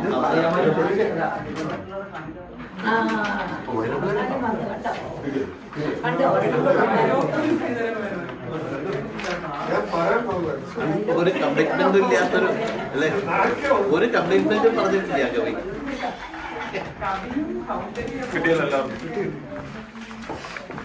കവിക്ക് പറ്റില്ല, കാരണം എന്താ വെച്ചാൽ ഒരു കമ്മിറ്റ്മെന്റും ഇല്ലാത്ത കവിയാണ്. അല്ല, സാറ് പ്രൊഫസർ അല്ലാന്ന് ഞാൻ അത് സമ്മതിക്കില്ല കേട്ടാ. ഞങ്ങളുടെ ലാനയുടെ പ്രൊഫസറായി പറയാതിരിക്കാൻ പറ്റില്ല. ശരി, അപ്പോഴ് ബാക്ക് ടു ബിന്ദുസ് ആൻസർ. ഒരു കവി എഴുതുന്ന കവിത, ഒരു ശില്പി ഉണ്ടാക്കുന്ന ശില്പം, ഒരു ചിത്രകാരൻ വരയ്ക്കുന്ന ചിത്രം, ഒരു പാട്ടുകാരൻ പാടുന്ന പാട്ട്, നിങ്ങൾ കലയുടെ ഏത് ഭേദം എടുത്താലും അതിന് മൾട്ടിപ്പിൾ ആയിട്ടുള്ള, ഇൻഫിനിറ്റ് ആയിട്ടുള്ള റെസ്പോൺസസ് ആണ് സമൂഹത്തിൽ നിന്ന്, സമുദായത്തിൽ നിന്ന്. നമ്മൾ നേരത്തെ പറഞ്ഞ ടൈംലെസ് ആയതുകൊണ്ട് പിൽക്കാല സമൂഹത്തിൽ നിന്ന്, പിൽക്കാല ആളുകളിൽ നിന്ന്, പിന്നെ ഇപ്പൊ ട്രാൻസ്ലേറ്റ് ചെയ്ത് പോവുകയാണെങ്കിൽ മറ്റ് ഭാഷണ സമുദായങ്ങളിൽ നിന്നൊക്കെ ഉണ്ടാകുന്നത് വളരെ വ്യത്യസ്തമായ റെസ്പോൺസസ് ആയിരിക്കാം. ഇനി നമുക്ക് ലാസ്റ്റ് ലൈൻസ് ഒന്ന് വായിക്കാം. മാനവ പ്രശ്നങ്ങളുടെ മർമ്മഗോപിതന്മാരെ ഞാനൊരു വെറും സൗന്ദര്യാത്മക കവി. ഞാനിത് വായിച്ചപ്പോഴേ ഈ കുട്ടി കോമിക് വായിക്കുക, ഫാന്റസി ഉണ്ടാക്കുമെന്നോ, ഈ കവിഞ്ഞി കവിതാക്കള് അവരുടെ പ്രേമസാഫല്യം കണ്ടെത്തുമെന്നോ, അല്ലെങ്കിൽ ഈ ഭക്തൻ അയാൾ മോക്ഷത്തിലെത്തുമെന്നോ, ഈ വിപ്ലവകാരികൾ ഒരു ശ്രമികോത്തമ ലോകം ഉണ്ടാക്കുമെന്നൊന്നും ഞാൻ വിചാരിച്ചിട്ടില്ല. ഞാൻ വെറൊരു കവി മാത്രമാണ്.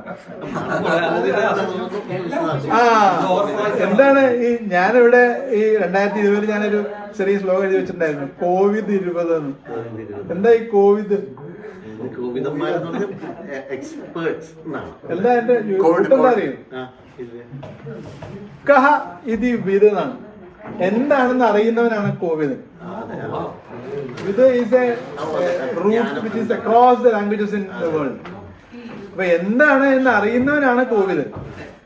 മാനവ പ്രശ്നങ്ങളുടെ മർമ്മം അറിയുന്ന വലിയ പണ്ഡിതന്മാരല്ലേ നിങ്ങളെ ഞാൻ വിളിക്കുകയാണ്. ഞാനൊരു പാവം കവിയാണ്, ഞാൻ അറിഞ്ഞിരുന്നില്ല ഈ പ്രശ്നങ്ങളൊക്കെ ഉണ്ടാവും എന്നുള്ള കാര്യം. By the way we are closing on this poem. അപ്പോഴ് അടുത്ത കഥ റെഡി ആയിട്ട്. അപ്പൊ എന്താണെന്ന് വെച്ചിട്ടുണ്ടെങ്കിൽ ഈ കവിതയുടെ പേരിൽ ഇവിടെ ആരോ കമ്മ്യൂണിസ്റ്റ് മിനിസ്റ്ററുടെ കാര്യം പറഞ്ഞല്ലോ, അതിനൊക്കെ മുൻപാണ് ഈ കവിത കേട്ടോ. അതുകൊണ്ട് അതൊരു വാലിഡായ ആൻസർ അല്ല. ഈ കവിത എഴുതിയതിന്റെ പേരിൽ, ഈ കവിതയുടെ ലാസ്റ്റ് 2 ലൈൻസ് എഴുതിയതിന്റെ പേരിൽ, to be more exact last half line എഴുതിയതിന്റെ പേരിൽ ഒരുപാട് ചീത്ത വൈലപ്പള്ളി കേട്ടു. എന്തുകൊണ്ടെന്നാൽ അന്നത്തെ നിരൂപക ഉദ്ദണ്ഡനായിരുന്ന ജോസഫ് മുണ്ടശ്ശേരി പറഞ്ഞു, ഇയാള് രൂപഭദ്രതയുടെ പക്ഷത്തുള്ള ഒരാളാണ്, ഇയാൾക്ക് ഈ വിപ്ലവവും മറ്റേ പ്രതിപാദ്യമൊന്നും വിഷയമല്ല എന്ന് പറഞ്ഞു. അപ്പൊ മാഷന് മറുപടി എഴുതി. 1956 ജനുവരിയിൽ മാഷന് മറുപടി എഴുതി, ഈ കമ്പിന് അലങ്കാരം കെട്ടിക്കയറ്റുന്ന ആളാണ് ഇയാളെന്ന് മുണ്ടശ്ശേരി പറഞ്ഞല്ലോ, ആ പറഞ്ഞതിലുള്ള അലങ്കാരമേ എന്റെ കവിതയിലും ഉള്ളൂ. പറഞ്ഞതിലുള്ള അലങ്കാരം, അത്രയ്ക്ക് അലങ്കാരമേ കവിതയിലും ഉള്ളൂ എന്ന് പറഞ്ഞു. നമ്മള് ഇങ്ങനെയല്ല കവിത നിർത്തേണ്ടത് എനിക്കറിയാം, പക്ഷെ നമുക്ക് അരമണിക്കൂറേ ഉള്ളൂ, അതുകൊണ്ട് നമ്മൾ നിർത്തുന്നു. അല്ല, ഈ കവിതയിൽ ഇത്ര തന്നെയല്ലേ ഉള്ളൂ? ഈ കവിത ഇങ്ങനെയല്ലേ? കവിത എത്രയേ ഉള്ളൂ. ആക്ച്വലി ഇതിന് ഒരു കയ്യടി എനിക്ക് കൊടുക്കാതിരിക്കാം.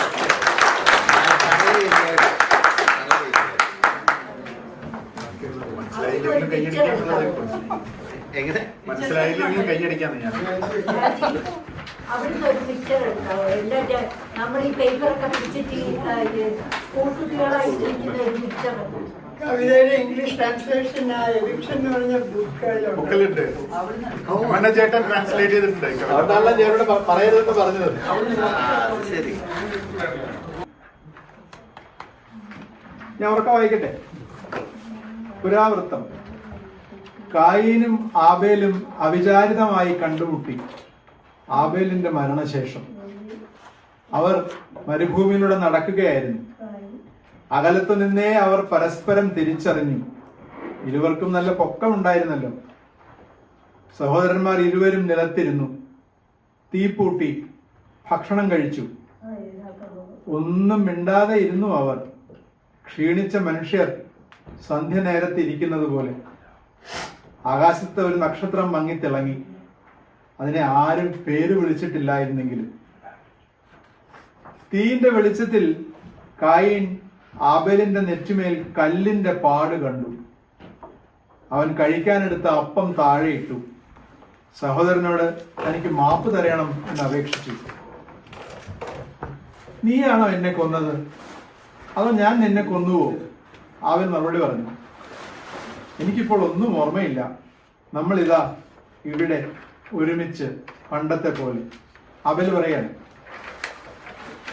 കായന്റെ മറുപടി, ഇപ്പോഴെനിക്ക് മനസ്സിലായി നീ എനിക്ക് സത്യമായും മാപ്പ് തന്നിരിക്കുന്നുവെന്ന്. കായൻ പറഞ്ഞു, കാരണം മറക്കുക എന്നാൽ മാപ്പ് നൽകുക എന്നാണ്.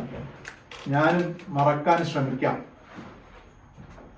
ശരി, ആബേൽ പതിയെ പറഞ്ഞു. പശ്ചാത്താപം അവശേഷിക്കുന്ന കാലത്തോളം കുറ്റവും അവശേഷിക്കും. ഇവിടെ മിക്കവാറും ആളുകൾ കഥകൾ എഴുതുന്നവരാണ് ഞാൻ വിചാരിക്കുന്നത്. അപ്പൊ അതുകൊണ്ട് കഥകൾ എഴുതുന്നവർക്കുള്ള ഒരു വലിയൊരു സാധനാ പാഠമാണ്. It's an object lesson in short story writing. A short story is usually, commonly, famously described as something which you can read in one sitting. This is in one standing. You don't require even 1 minute to read this. And generally, it is defined as between 5,000 to 10,000 words, or 1,000 to 5,000 words. അങ്ങനെയൊക്കെ പറയും. അത് അതിൻ്റെ ഒരു ഫിസിക്കലായ ലെങ്തിനെ പറ്റിയാണ് പറയുന്നത്. നമ്മളിപ്പോ എന്താണ് ഒരു ഷോർട്ട് സ്റ്റോറി എന്ന് ചോദിച്ചിട്ടുണ്ടെങ്കിൽ, if you look at the classical definitions you will think about the exposition, the controversy, the resolution etcetera. നാടകത്തിൽ പറയുന്ന പോലെ തന്നെയുള്ള കാര്യങ്ങളൊക്കെ ഇവിടെയും പറയും. അതാണല്ലോ നമ്മൾ ഈ കവിതയും കഥയും വായിക്കുമ്പോഴുള്ള വ്യത്യാസം. അതാണല്ലോ നിങ്ങൾക്ക് അങ്ങനെ ഇന്നലെ ഇവിടെ ആരോ അത് പറഞ്ഞു, കവിത പോലെ കഥ പോലെ കവിതയുടെ ചുരുക്കം പറയാൻ പറ്റില്ലല്ലോ എന്നുള്ള ആരോ പറഞ്ഞു. ആരാ ഞാൻ മറന്നു. USA. അതാണ് എന്റെ വിഷമം. കഥ is more intangible, undefinable, all that. കഥയിൽ കുറച്ചും കൂടി കോൺക്രീറ്റ് ആയിട്ടുള്ള എലിമെന്റ്സ് ഉണ്ട്. ഇതിനകത്ത് അതുണ്ട്. നമുക്ക് അടുത്ത സ്പീക്കർ വന്നിട്ടുണ്ട്, I mean guest of honour, so we will not prolong it. അപ്പോ ഓൾഡ് ടെസ്റ്റമെന്റിലെ ബുക്ക് ഓഫ് ജനസിസിലല്ലേ ഈ കഥ വരുന്ന ജേക്കബ്? അല്ലേ? അപ്പൊ എന്താണ് കായൻ ചെയ്തതെന്നൊക്കെ നിങ്ങൾക്ക് അറിയാം. എന്താണ് ആബേൽ ചെയ്തതെന്നും അറിയാം. എന്താണ് ദൈവം ചെയ്തതെന്നും അറിയാമല്ലോ. അപ്പൊ ഇതിന്റെ ആദ്യത്തെ വാക്യം വായിക്കാം. കായനും ആബേലും അവിചാരിതമായി കണ്ടുമുട്ടി ആബേലിന്റെ മരണശേഷം. What does it tell you? What does this opening sentence tell you about the story?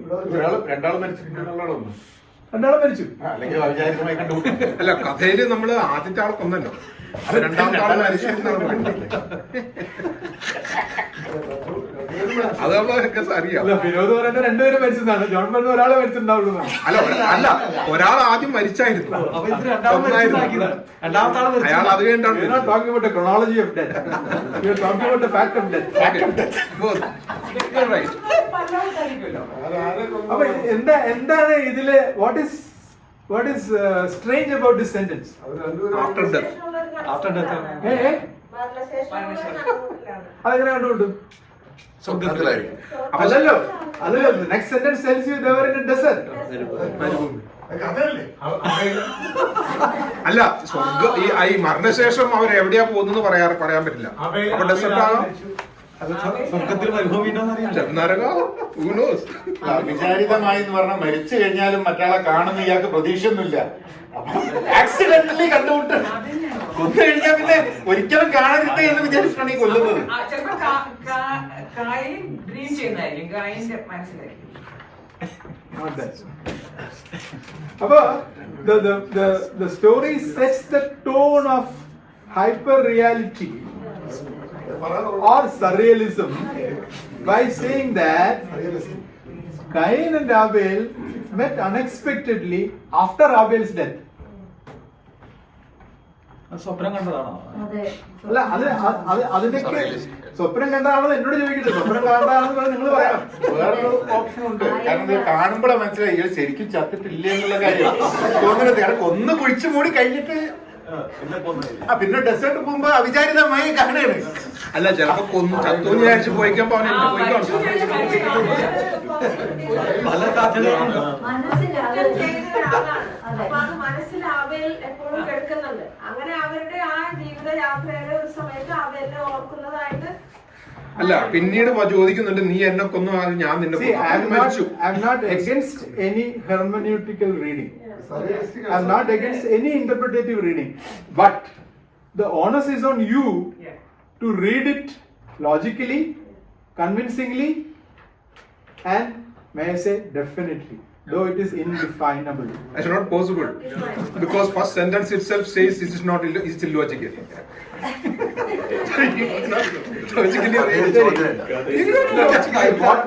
What we need to look at is that ആദ്യത്തെ വാക്യത്തിൽ തന്നെ കഥയുടെ സ്വഭാവം എന്താണെന്നും കഥയുടെ ആശയ പരിസരം എന്താണെന്നും പറയുന്ന ഒരു കഥയാണിത്. MP നാരായണപിള്ള എന്ന് പറഞ്ഞിട്ടുള്ള നോവലിസ്റ്റ് പറയാറുണ്ടല്ലേ, അദ്ദേഹം കലാകൗമുദിയിൽ ജോലി പറയുന്നത് ഗ്രഹങ്ങളൊന്നും അന്ന് കലാകൗമുദിയാണ്, മാതൃഭൂമി കഴിഞ്ഞ കലാകൗമുദിയാണ് ഏറ്റവും പ്രധാനപ്പെട്ട സാധനം. പക്ഷെ അത് catches the attention. കാരണം മരിച്ചു കഴിഞ്ഞിട്ടാണ് ഇവർ കണ്ടുമുട്ടുന്നത്. ഇവരാരും പറഞ്ഞിട്ടില്ല. ഇപ്പൊ നാരായണപിള്ള ഡെസ്കിലുള്ള ആളോടെന്ന് പറയാനറിയാം. നാരായണപിള്ള ഡെസ്കിലുള്ള ആളോട് പറഞ്ഞിട്ടുണ്ട്, നമ്മുടെ ഈ കോളേജ് വാദ്യന്മാരുടെ വല്ല ലേഖനങ്ങൾ വരികയാണെങ്കിലോ 2 പാരവെട്ടികളെ ആദ്യത്തെ 2 പാര വെട്ടാൻ പറയും. എന്നുവെച്ചിട്ടുണ്ടെങ്കിൽ അതിലൊന്നും ഉണ്ടാവില്ല. The idea comes in the 3rd or 4th para. അതുകൊണ്ട് you don't have to keep it എന്ന് പറഞ്ഞതുപോലെ ഒരു കഥയല്ല ഇത്. ഇന്നലെ ഇവിടെ ആരാ എന്നോട് സംസാരിച്ചപ്പോൾ ഞാൻ പറഞ്ഞു, ഈ കോവിലിന്റെ കഥകൾ തീവണ്ടി യാത്രയിൽ വായിക്കാൻ പറ്റില്ല.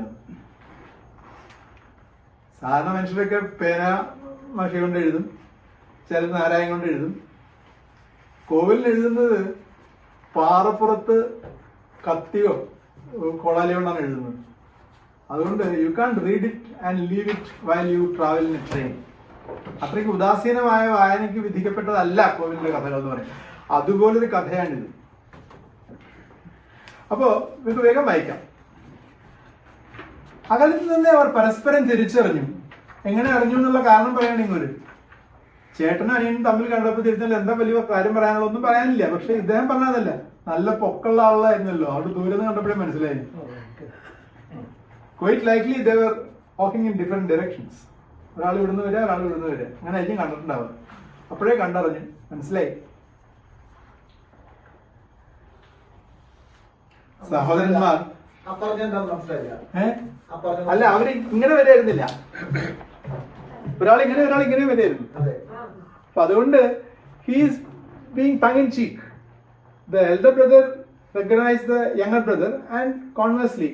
അപ്പൊ അത് പറയാനുള്ള വല്ല പറയാൻ കാരണമൊന്നുമില്ലല്ലോ, കണ്ടറിയില്ലേ. He's being humorous or he's being tongue in cheek. ഇരുവർക്കും നല്ല പൊക്കമുള്ളതുകൊണ്ട് കാണാൻ ദൂരത്ത് തന്നെ കാണാൻ പറ്റിയെന്ന് പറയുന്നത് he's being frivolous, mysterious. The short story writer, I mean. സഹോദരന്മാർ ഇരുവരും നിലത്തിരുന്നു, തീ പൂട്ടി, ഭക്ഷണം കഴിച്ചു. ഒന്നും മിണ്ടാതെ ഇരുന്നു അവർ. ക്ഷീണിച്ച മനുഷ്യർ സന്ധ്യ നേരത്ത് ഇരിക്കുന്നത് പോലെ. അടുത്ത വരിയിൽ I may require rumours help. ആകാശത്ത് ഒരു നക്ഷത്രം മങ്ങിത്തിളങ്ങി. അതിനെ ആരും പേര് വിളിച്ചിട്ടില്ലായിരുന്നുവെങ്കിലും. എന്തിനാ അത് പറയുന്നത് Umesh?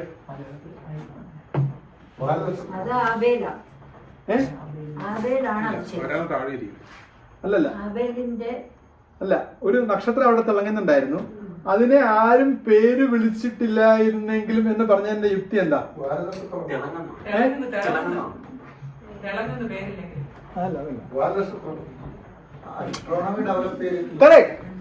Correct. That is the answer. Astronomy develop ചെയ്തിട്ടുണ്ട്. Persian, Arabic names ആണ് മിക്കവാറും എല്ലാ നക്ഷത്രങ്ങൾക്കും ഇടുക. Or now you can say Flamsteed numbers, or you have the IAU, International Astronomical Union. You can't give a name to a star. You can of course give, and you can yourself call it that name, but nobody will agree to it. See, there are lots of people who advertise and say Haridas Tangappan എന്ന പേരുള്ള നക്ഷത്രത്തിന്റെ പേര് ഞങ്ങൾ കൊടുക്കാൻ പോവാണ്, പൈസ തരണം. അതുണ്ട്, തമാശ പറയല്ല, ഒരുപാട് പേരുണ്ട്. പക്ഷേ please understand, nobody can give a name like that. Only it is the IAU, right? International Astronomical Union, who can give the name. But here he is saying that, see, this happened many centuries before, several centuries before. That is why the star had no name. That is the, നമ്മൾ നേരത്തെ പറഞ്ഞ കവിതയിൽ ഒരു ആന്റിക്കൈസേഷൻ ഉണ്ടായിരുന്നെങ്കിൽ here there is a touch of antiquity.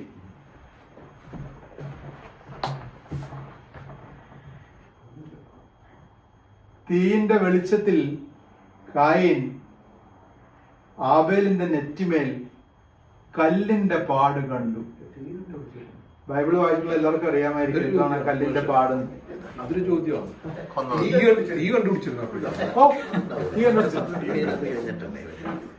പണ്ടു പിതാമഹർ കാട്ടിൻ നടുവിൽ ചിന്തകൾ ഉരസിടും അക്കാലം, വന്നു പിറന്നിത് ചെന്നിണമോലും വാളു കണക്കൊരു തീനാളം. ഈ തീനാളം എന്ന് പറയുന്നതിന് രണ്ട് ക്വാളിറ്റീസ് പ്രൈമറിലി ഉണ്ട്. ഒന്ന്,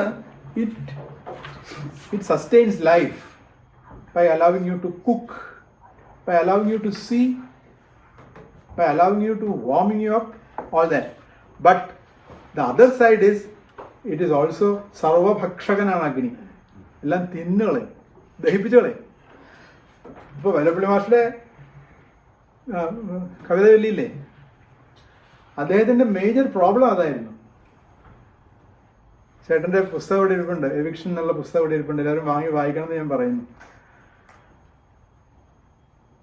How can you reconcile with a revolution?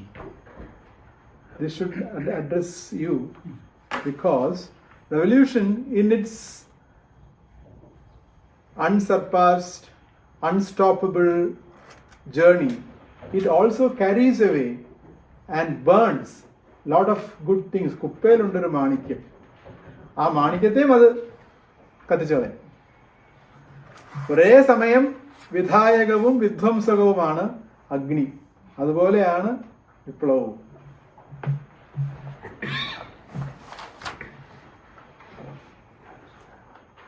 പാട് കണ്ടപ്പോഴ് വായില് ഇടാൻ പോയ ആ അപ്പം തറവ് ഇത് കണ്ടു, ഈ കല്ലിന്റെ പാട് കണ്ടു. സഹോദരനോട് തനിക്ക് മാപ്പ് തരണം എന്ന് അപേക്ഷിച്ചു. elder brother is apologizing to the younger brother. The younger brother replies, നീയാണോ എന്നെ കൊന്നത് അതോ ഞാൻ നിന്നെ കൊന്നു? അപ്പൊ കഥയുടെ ഒന്നാമത്തെ വാക്യത്തിൽ ഒരു ബേസ് ഇട്ടിട്ടുണ്ടല്ലോ, ആബേലിന്റെ മരണശേഷമാണ് ഇവർ തമ്മിൽ കണ്ടതെന്ന്. അപ്പൊ അവിടെ കൊണ്ടുവന്ന ഇൻട്രൊഡ്യൂസ് ചെയ്ത സറിയലിസത്തിന്റെ ഒരു വലിയ ഭാഗമാണ് നമ്മൾ ഇവിടെ കാണുന്നത്. ഫാക്ടറി റീസെറ്റ് ചെയ്തില്ല, ഫാക്ടറി റീസെറ്റ് ചെയ്തില്ല, കുറച്ച് ബാക്കി ഉണ്ടായിരുന്നു ബ്രദേഴ്സ് എന്ന് പറയാം.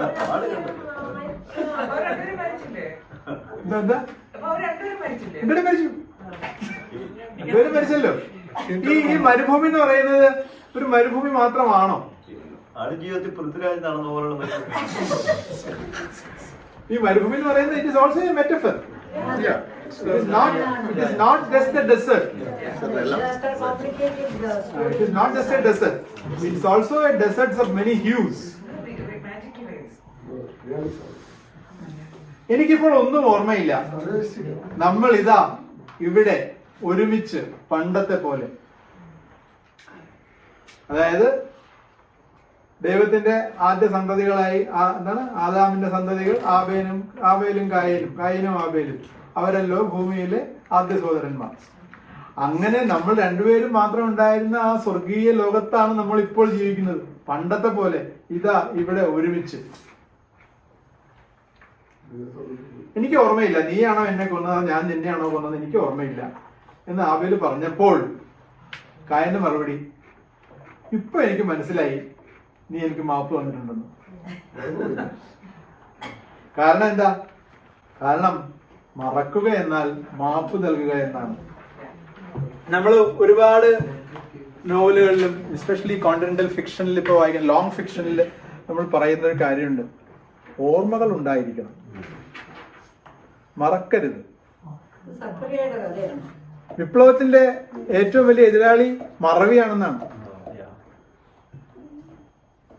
ഇപ്പൊ നൂറ്റാണ്ടായിട്ട് അജ്ഞതാ പാരമ്പര്യം, നൂറ്റാണ്ട് ദാരിദ്ര്യത്തിൽ കിടക്കും ദാസന്മാരോ വീറോടഗാനം പാടി ഒരു വിപ്ലവത്തിന്റെ ചോയ ഉദിപ്പിച്ചാർന്ന് പറഞ്ഞില്ലേ? ഓർമ്മയില്ലെങ്കിൽ ഇവര് വീറോടെ പാടില്ല. ഓർമ്മയുണ്ടാവണം. ഓരോ ജന്മി എന്നോട് ചെയ്തത് എനിക്ക് ഓർമ്മയുണ്ടാവണം. I should not be a prey to Stockholm syndrome ആയിരിക്കാം. അതുകൊണ്ട് നിങ്ങൾ മാപ്പ് നൽകാത്ത കാലത്തോളം നിങ്ങളെ കുറ്റം ചെയ്തു തന്നെയാണ്. Whereas when I forgive you, I don't anymore harbor an ill will against you. ആ ഇൽവിൽ ശ്മശാനം വരെ ഉള്ളൂ എന്നുള്ള രീതിയിലുള്ള ഒരു പ്രയോഗം ഉണ്ടല്ലോ, മരണാന്താനി വൈരാണി. അതെ, അങ്ങനെ ഒന്നുമല്ലേ? അപ്പൊ അതുമായിട്ട് ബന്ധപ്പെടുത്താൻ പറ്റുമോ? അത് പോയല്ലോ. അതുകൊണ്ടാണ് ആരാണ് ആരെ കൊന്നതെന്നുള്ള സംശയം വരാൻ കാരണം. അതാവല്ല, ഞാൻ പറഞ്ഞല്ലോ ഏത് ഇന്റർപ്രിട്ടേഷനും പോസിബിൾ ആണ്. സുകുമാർജിക്ക് അത് ഈ കഥ വെച്ചിട്ട് അങ്ങനെ വാദിച്ച് സ്വയം കൺവിൻസ് ചെയ്യാനും വേറെ കൺവിൻസ് ചെയ്യാൻ പറ്റുമെങ്കിൽ ഫൈൻ, അത്രേ ഉള്ളൂ. അല്ലാതെ അതൊരു തെറ്റുമില്ല, ഞാൻ പറഞ്ഞ് ശരിയുമില്ല. അതെ. അപ്പൊ ആബേല് പറഞ്ഞല്ലോ ഓർമ്മയില്ല എന്ന് പറഞ്ഞപ്പോ കായിൻ പറയാണ്, ഇപ്പൊ എനിക്ക് മനസ്സിലായി നീ എനിക്ക് മാപ്പ് തന്നെന്ന് എനിക്ക് മനസ്സിലായി. കാരണം if you forget a crime, you have forgiven the criminal. അതുകൊണ്ട് അടുത്ത വാക്കിനെ എനിക്ക് മനസ്സിലാവാത്തത്, ഞാനും മറക്കാൻ ശ്രമിക്കാം. കായൻ എന്താ മറക്കാൻ ശ്രമിക്കുന്നത്? കായൻ എന്താ മറക്കാൻ ശ്രമിക്കുന്നത്? അപ്പൊ ആബേലിന് മറന്നു വെച്ചിട്ടുണ്ടെങ്കിൽ അത് ആബേലിന്റെ ഗുണം. ഇപ്പൊ കായൻ പറയാണ് ഞാനും മറക്കാൻ ശ്രമിക്കാം. ശരി, ആ കൊല്ലാനുണ്ടായ കാരണം മറന്നിട്ടില്ല കയ്യൻ, എന്തിനാണ് കൊന്നതെന്നുള്ളത്. ശരി, ആബേൽ പതിയെ പറഞ്ഞു, പശ്ചാത്താപം അവശേഷിക്കുന്ന കാലത്തോളം കുറ്റവും അവശേഷിക്കും. മറന്നാൽ മാത്രം പോരാ എന്നർത്ഥം. ഈ കുറ്റം ചെയ്യപ്പെട്ട ആളുണ്ടല്ലോ, ആ ആള് മാപ്പ് നൽകിയതുകൊണ്ട് മറന്നതുകൊണ്ട് മാപ്പ് നൽകലാവില്ല. പശ്ചാത്താപം അവശേഷിക്കുന്ന കാലത്തോളം കുറ്റവും അവശേഷിക്കും. അതുകൊണ്ട് you get rid of the idea of repentance and remorse. അല്ലെങ്കിൽ ഈ കുറ്റം എന്ന് പറയുന്ന സാധനം ഉണ്ടല്ലോ, ക്രൈം എന്ന് പറയുന്ന സാധനം ഉണ്ടല്ലോ, അത് തുടർച്ചയായി നിൽക്കും. ഒരു കാര്യം മനസ്സിലായില്ലേ, ഒരാള് വഴിമുട്ടി വായനാലോകം എന്ന് പറഞ്ഞു കഴിഞ്ഞാൽ അത് അയാൾക്കേ വഴിമുട്ടിയിട്ടുള്ളൂ, ബാക്കിയുള്ളവർക്കൊക്കെ വഴി തുറന്നു കൊടുക്കണം, വായിച്ച് മുന്നോട്ട് പോകാവുന്നതാണ്. This is a translation done by me. ഞാൻ ചെയ്ത ട്രാൻസ്ലേഷൻ ആണ്. This was translated into English by Aldous Hurley, translated from Spanish. It's a Spanish story, translated into English by Aldous Hurley, translated into Malayalam by yours truly.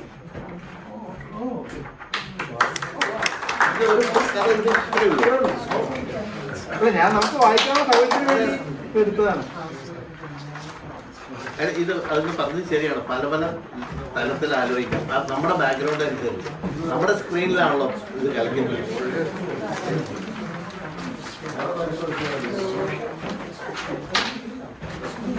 Spanish, original Spanish ആണ്. Thank you, sir. Thank you. ഇത്രയേ ഉള്ളൂ. അപ്പൊ ഇത് flash fiction short story They say it's micro fiction. Micro fiction, sudden fiction. മിനിക്കഥകൾ എന്ന് പറഞ്ഞു വരുന്നത് മിനിക്കഥകൾ അല്ലേ? Micro stories.